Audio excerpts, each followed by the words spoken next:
Hello, നമസ്കാരം.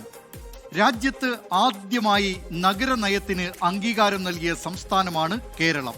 അധിക ദിവസങ്ങളൊന്നുമായില്ല തദ്ദേശ വകുപ്പിന്റെ നയത്തിന് മന്ത്രിസഭ അംഗീകാരം നൽകിയിട്ട്. ഉദ്യോഗസ്ഥരുടെ കാര്യശേഷി വികസിപ്പിക്കുക, അടിസ്ഥാന സൗകര്യങ്ങൾ മെച്ചപ്പെടുത്തുക, തന്ത്രപരമായ ആസൂത്രണം നടപ്പിലാക്കുക എന്നീ മേഖലകളിലൂന്നിയായിരിക്കും വരും വർഷങ്ങളിൽ നഗരവികസനമെന്നാണ് പ്രഖ്യാപനം. ഈ പറഞ്ഞ കാര്യങ്ങളിലൊക്കെ നമ്മുടെ നഗരപാലകരും ഉദ്യോഗസ്ഥരും എത്രത്തോളം അലസരാണെന്ന് വ്യക്തമാക്കുന്നതാണ് ഇന്ന് കോഴിക്കോട് വലിയങ്ങാടിയിലുണ്ടായ അപകടം. കാലപ്പഴക്കം കൊണ്ട് ജീർണിച്ച ആ കെട്ടിടം അപകടാവസ്ഥയിലാണെന്ന് ആരും അറിഞ്ഞില്ലത്രേ. ആരാണ് സുരക്ഷാ ഓഡിറ്റിംഗ് നടത്തേണ്ടിയിരുന്നത്? 4 പേരുടെ ജീവനെടുത്ത ഈ വീഴ്ചയ്ക്ക് ആരാണ് ഉത്തരം പറയുക? ജനങ്ങൾക്ക് അധികാരികളോട് ചോദിക്കാനും പറയാനുമുള്ള ചില വിഷയങ്ങളുമായി പൊതുജനം കഴുതയല്ല സാർ പുതിയൊരു അധ്യായം ആരംഭിക്കുകയാണ്. ഞാൻ ബി ദിലീപ് കുമാർ.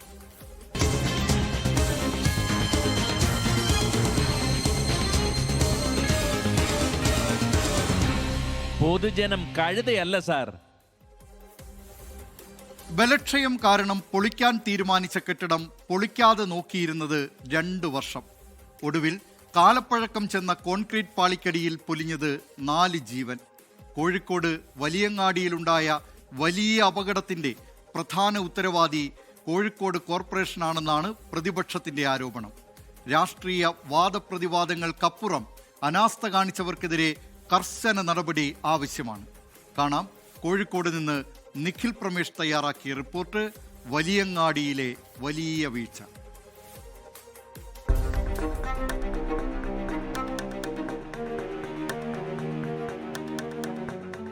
അപകടത്തിന്റെ വ്യാപ്തി എത്രത്തോളമുണ്ടെന്ന് വ്യക്തമാക്കുന്നതാണ് ഈ CCTV ദൃശ്യങ്ങൾ. കണ്ടുനിന്നവർ തലയിൽ കൈവച്ചുപോയ അപകടം. സമയം രാവിലെ 11:53. സിമന്റ് സൂക്ഷിച്ചിരുന്ന കെട്ടിടത്തിനു മുന്നിൽ സൊറ പറഞ്ഞിരിക്കുകയായിരുന്നു അവർ 7 പേർ. നിമിഷ നേരങ്ങൾ കൊണ്ടായിരുന്നു ആ അപകടം. വലിയ ശബ്ദം കേട്ടയുടനെ 2 പേർക്ക് ഓടി മാറാനായി. പക്ഷേ 5 പേർക്കുമേൽ സ്ലാബ് വന്നു പതിച്ചു. ഓടിക്കൂടിയ നാട്ടുകാർ പുറത്തെടുക്കുമ്പോൾ 4 പേരുടെ നില അതീവ ഗുരുതരം. ഇപ്പൊ അടുത്ത ലെവലിൽ 2 പേർക്ക് ഭയങ്കര സീരിയസ് ആയിട്ടാണ് കൊണ്ടുവന്നത്. കാലില്ല, ഒന്നിനും കാല് 2 കഷ്ണമായി. ആ കൊണ്ടേ പോക്ക് കാണാൻ പറ്റാത്ത അവസ്ഥയാണ്. ഇത് പൊതുവെ ചില ഭാഗങ്ങളൊക്കെ തടഞ്ഞ് ഇങ്ങനെ ഇടയ്ക്കിടയ്ക്ക് പോകും. നമ്മളൊക്കെ അതിന്റെ ഒഴിഞ്ഞു മാറലാണ്. അന്നന്നത്തെ അന്നം കണ്ടെത്താൻ രാവിലെ വീട്ടിൽ നിന്നിറങ്ങിയ 4 തൊഴിലാളി ജീവനുകളാണ് അധികൃതരുടെ അനാസ്ഥയിൽ പൊലിഞ്ഞത്. നമ്മൾ സ്റ്റേജ് പോയത് 10-40 കൊല്ലായി. നമ്മളൊക്കെ പേടിച്ചിട്ടുള്ള നിൽക്കണേ. ഇത് പൊളിക്കാതെ കുറെ കാലമായി. അമ്മമാര് അപകടങ്ങൾ സംഭവിച്ചിട്ട് പൊളിച്ചിട്ട് ഫലമില്ല. നമ്മളൊക്കെ 10-40 കൊല്ലം ഏട്ടരഞ്ചന്മാരായിട്ട് നിൽക്കണേ. സംഭവത്തിന് പിന്നിൽ കോർപ്പറേഷൻ ഭരണസമിതിയെന്ന ആരോപണവുമായി കോൺഗ്രസും മേയർ കൊലപാതകിയെന്ന് ആരോപിച്ച് BJPയും രംഗത്ത്. ഈ മരണം ഏറെ വേദനാജനകമാണ്. ഇവർ മരണപ്പെട്ടതല്ല, കൊന്നതാണ്. കൊന്നത് കോഴിക്കോട് നഗരസഭയാണ്.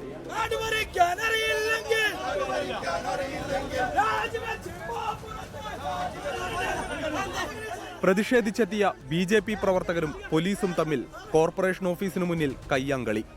ഏറെ പണിപ്പെട്ടാണ് പോലീസിന് പ്രവർത്തകരെ ഇവിടെ നിന്ന് നീക്കാനായത്.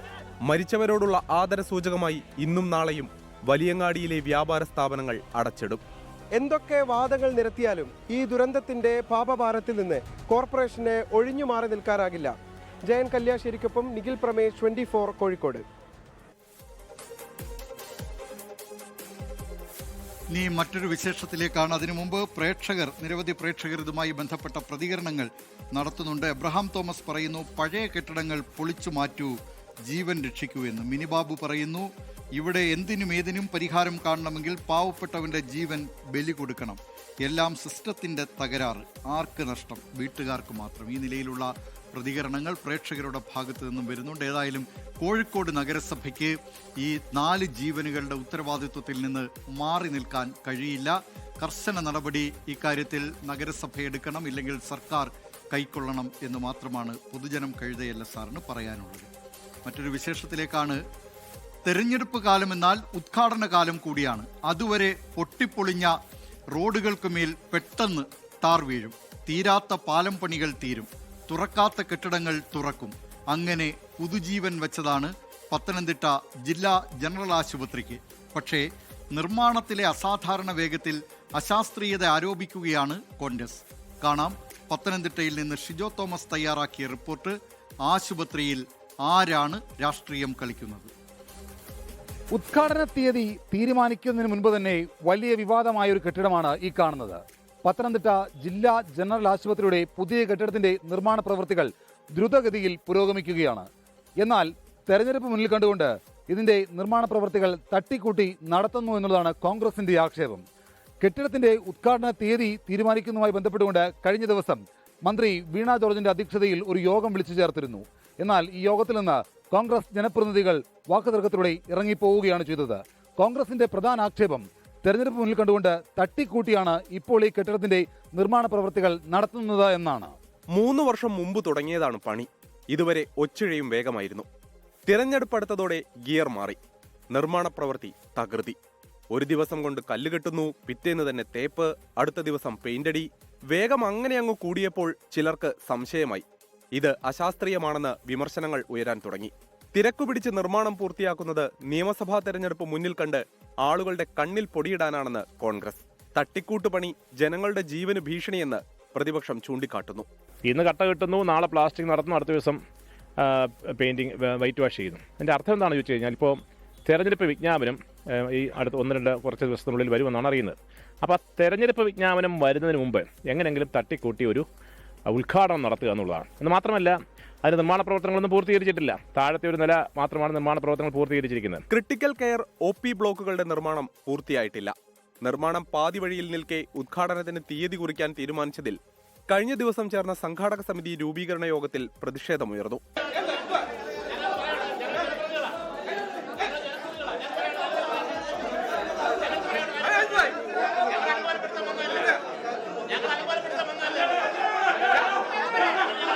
പ്രതിപക്ഷ വിമർശനങ്ങളെ പൂർണ്ണമായി തള്ളുകയാണ് ആരോഗ്യമന്ത്രി.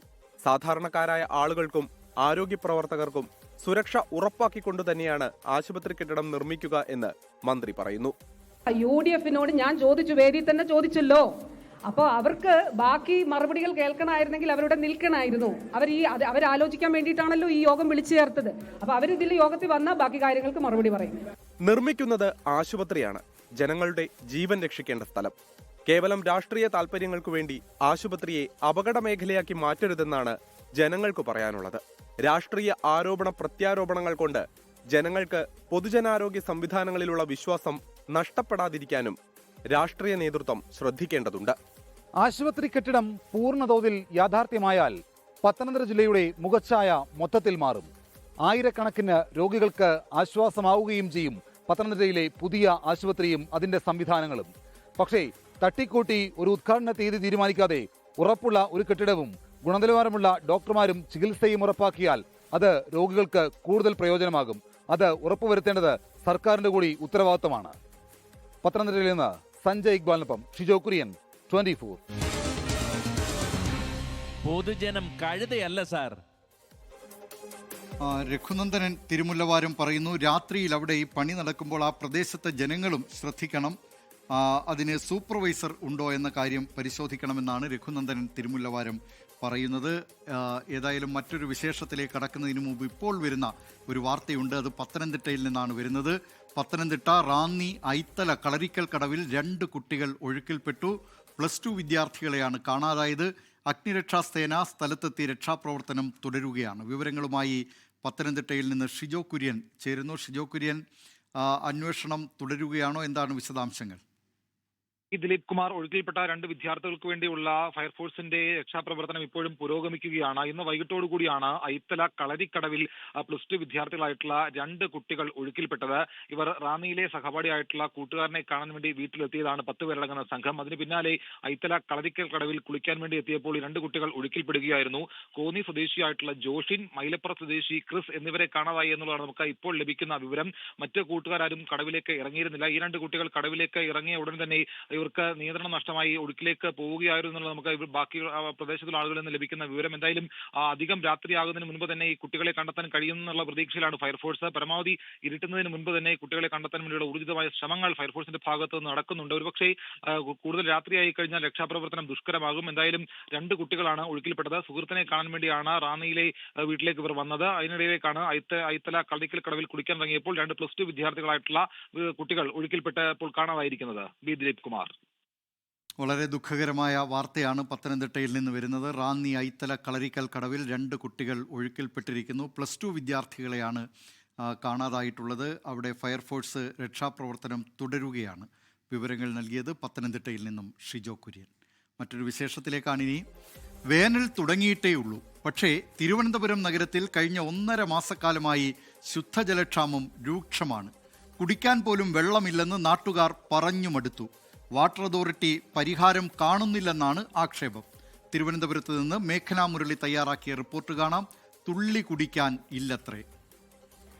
ഈ നിൽപ്പ് നിൽക്കാൻ തുടങ്ങിയിട്ട് കുറച്ചധികം സമയമായി. ഇങ്ങനെയാണ് വെള്ളം വരുന്നത്. പല തുള്ളി പെരുവെള്ളമാകട്ടെ.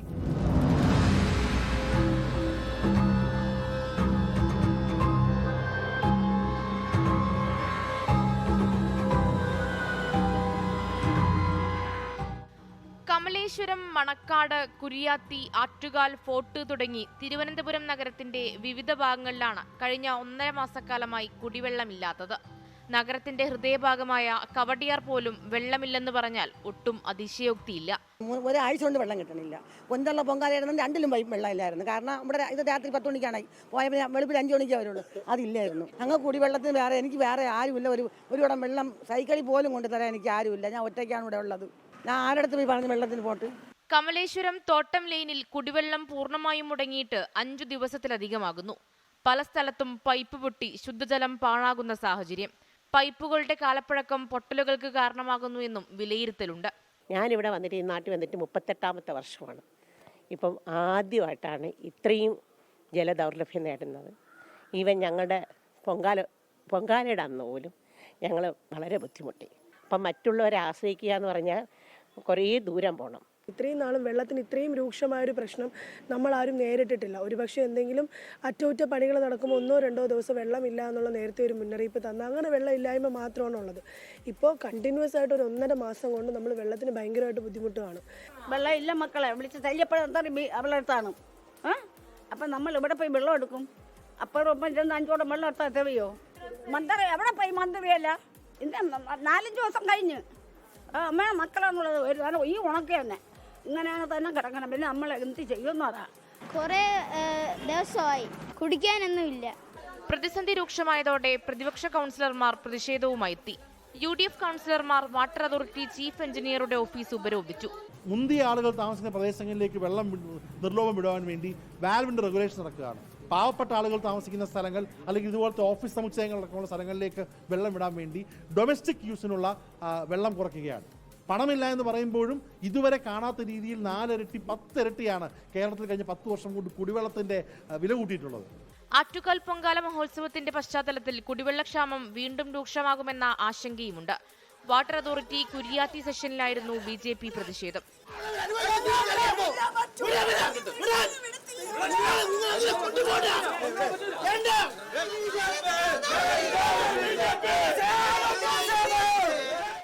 സ്ഥിരം നിരന്തരം ഒരു ദിവസം 100-200 കോളുകൾ ജനങ്ങൾ ഇവരെ വിളിച്ച് അവരെ സഹി കെട്ടു.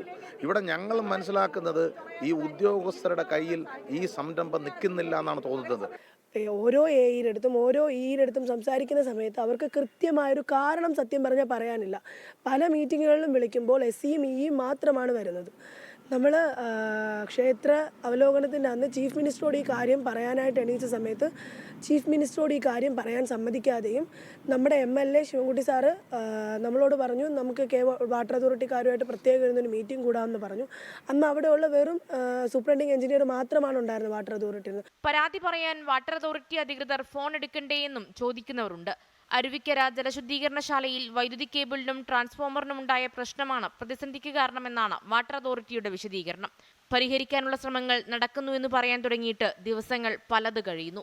അടിസ്ഥാന ആവശ്യമായിട്ടുള്ള ശുദ്ധജലമില്ല എന്നതാണ് തിരുവനന്തപുരത്തുകാരുടെ പരാതി.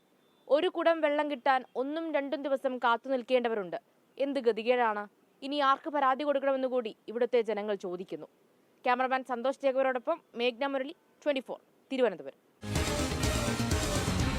പൊതുജനം കഴുതയല്ല സാർ. നേരത്തെ സംപ്രേഷണം ചെയ്ത ആ കുടിവെള്ളവുമായി ബന്ധപ്പെട്ട വാർത്തയുമായി ബന്ധപ്പെട്ട് നിരവധി പ്രേക്ഷകർ ഇപ്പോഴും പ്രതികരണം 24ന്റെ കമന്റ് ബോക്സുകളിൽ തുടരുന്നുണ്ട്. ഇതിൽ കോട്ടൂർ ജയചന്ദ്രൻ കുറ്റിച്ചൽ പറയുന്നു, നഗരത്തിൽ മാത്രമല്ല ഗ്രാമങ്ങളും കുടിവെള്ളമില്ലാതെ പാടുപെടുകയാണ് എന്ന്. സുകുമാരൻ KK പറയുന്നു, വെള്ളം ഇല്ലെങ്കിലെന്താ, മിന്നൽ ബ്രാൻഡി വിപണിയിൽ എത്തിയില്ലേ എന്ന്. ആ നിലയിൽ നിരവധി പ്രേക്ഷകർ പ്രതികരണങ്ങൾ നടത്തുന്നുണ്ട്. മറ്റൊരു വിശേഷത്തിലേക്കാണിനി. വായു മലിനീകരണത്തിൽ ഇടയ്ക്കിടെ ശ്വാസം മുട്ടുന്ന സ്ഥലമാണ് രാജ്യ തലസ്ഥാനമായ ഡൽഹി. വായു മലിനീകരണം തെല്ലെങ്കിലും കുറയ്ക്കാൻ അധികൃതർ കണ്ടെത്തിയ വഴിയാണ് കാലപ്പഴക്കം ചെന്ന വാഹനങ്ങൾ നിരോധിക്കുക എന്നത്. അതെ, പഴയ വാഹനങ്ങൾക്ക് ഡൽഹിയിലെ നിരത്തുകളിൽ ഇനി പ്രവേശനമില്ല. ഡൽഹിയിൽ നിന്ന് വിനീത VG തയ്യാറാക്കിയ റിപ്പോർട്ട് കാണാം. പുകവണ്ടികൾ വേണ്ടേ വേണ്ട.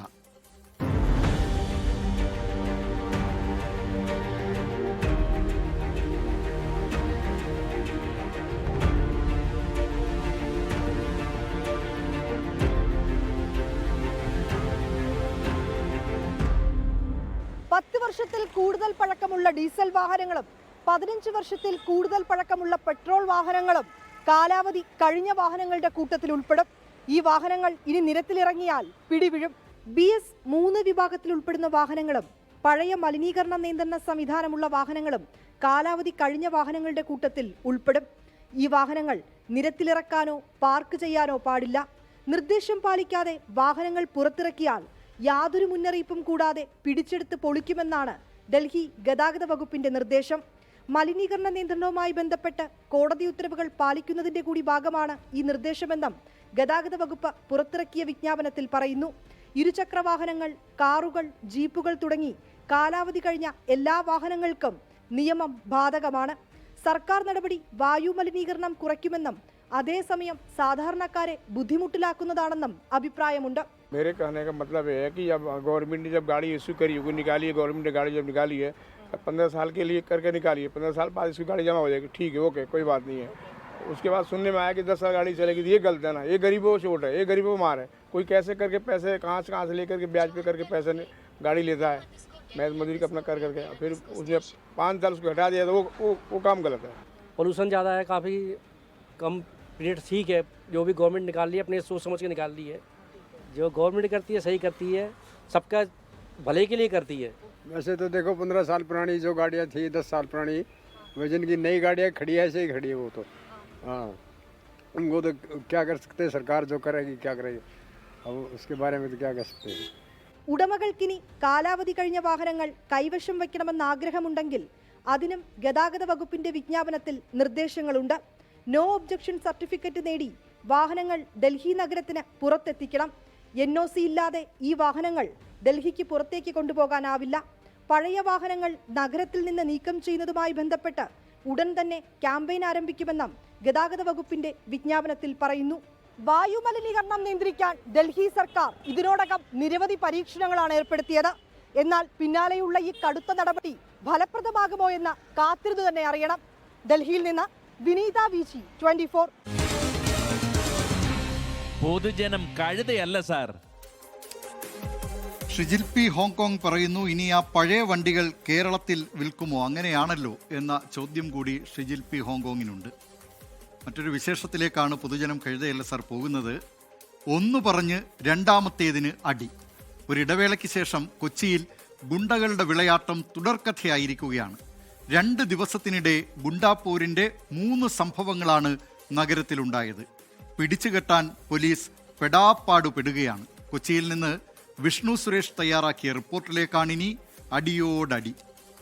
16-കാരനെ കൂട്ടം ചേർന്ന് മർദ്ദിക്കുക, ചായ കുടിച്ച കാശ് ചോദിക്കുമ്പോൾ കടയുടമയുടെ തലയടിച്ച് പൊളിക്കുക, നിയമലംഘനം ചോദ്യം ചെയ്യുന്ന പോലീസുകാരനെ ഭീഷണിപ്പെടുത്തുക, എന്തൊക്കെയാണ് ഈ വലിയ കൊച്ചിയിൽ നടക്കുന്നത്?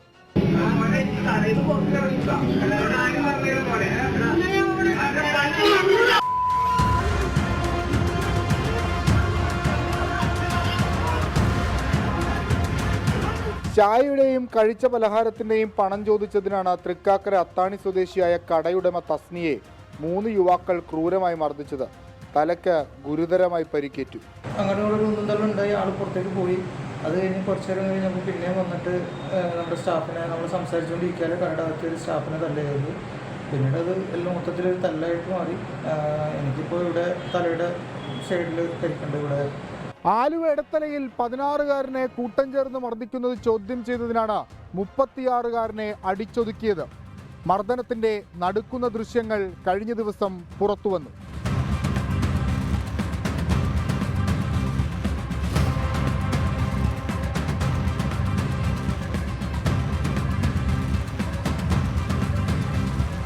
ഇടിവളയും ബിയർ ബോട്ടിലും കൊണ്ട് ജോജിയുടെ തലയടിച്ചു പൊളിച്ചു.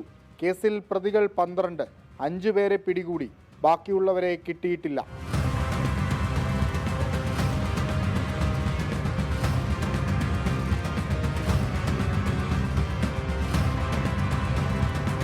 അകാരണമായി മർദ്ദനമേറ്റ കാര്യം പോലീസിൽ പരാതിപ്പെടാൻ ചെന്നാലോ അവരുടെ കാര്യം ഇതിലും കഷ്ടമാണ്. ആലുവ പോലീസ് സ്റ്റേഷനിൽ ഇന്ന് രജിസ്റ്റർ ചെയ്ത ഒരു FIR ദാ ഇങ്ങനെയാണ്. ആലുവ മണപ്പുറത്ത് 2 യുവാക്കൾ ബൈക്ക് അനധികൃതമായി പാർക്ക് ചെയ്തത് രഞ്ജിത്ത് എന്ന പോലീസുകാരൻ ചോദ്യം ചെയ്തു. അത് പറയാൻ നീ ആരാണെന്ന് ചോദിച്ച രഞ്ജിത്തിന്റെ കൈ തിരിച്ചൊടിക്കാൻ ശ്രമിച്ചു. 2 പേർക്കെതിരെയും കേസെടുത്തിട്ടുണ്ട്. കഴിഞ്ഞ 2 ദിവസത്തിനിടയിൽ കൊച്ചിയിൽ നടന്ന അക്രമ സംഭവങ്ങളാണ് ഈ പറഞ്ഞത്. തട്ടിക്കൊണ്ടുപോകലും ലഹരിക്കടത്തുമൊക്കെ വേറെയുണ്ട്. ഒന്ന് പറഞ്ഞ് രണ്ടാമത്തേന് കത്തിയെടുക്കുന്ന ഈ ശീലം കൊച്ചിയെ എങ്ങോട്ടാണ് കൊണ്ടുപോകുക? കൊച്ചിയിൽ മാത്രമല്ല, സംസ്ഥാന വ്യാപകമായി വർദ്ധിച്ചു വരികയാണ് ഈ ക്രിമിനൽ പ്രവണത. വിഷ്ണു സുരേഷ്, 24. പൊതുജനം കഴുതയല്ല സാർ. പൊതുജനം കഴുതയല്ല സാർ എന്ന ഈ പരിപാടിയിലൂടെ പ്രേക്ഷകർക്കും നിങ്ങൾ നേരിടുന്ന വിഷയങ്ങൾ വാർത്തയാക്കാം. സ്ക്രീനിൽ കാണുന്ന വാട്സാപ്പ് നമ്പറിലേക്ക് വിശദാംശങ്ങൾ അയക്കുക. പൊതുജനം കഴുതയല്ല സാർ @gmail.com എന്ന മെയിൽ ഐഡിയിലും നിങ്ങൾക്ക് വാർത്തകളും വിശേഷങ്ങളും അറിയിക്കാവുന്നതാണ്. ലോകത്തെവിടെയായാലും ഏത് സമയത്തും 24 വാർത്തകളും ഓഗ്മെന്റഡ് റിയാലിറ്റി പാക്കേജുകളും എക്സ്പ്ലെയിനറുകളും വിശദമായി കാണാൻ ഞങ്ങളുടെ യൂട്യൂബ് ചാനൽ നിങ്ങൾക്ക് സബ്സ്ക്രൈബ് ചെയ്യാം.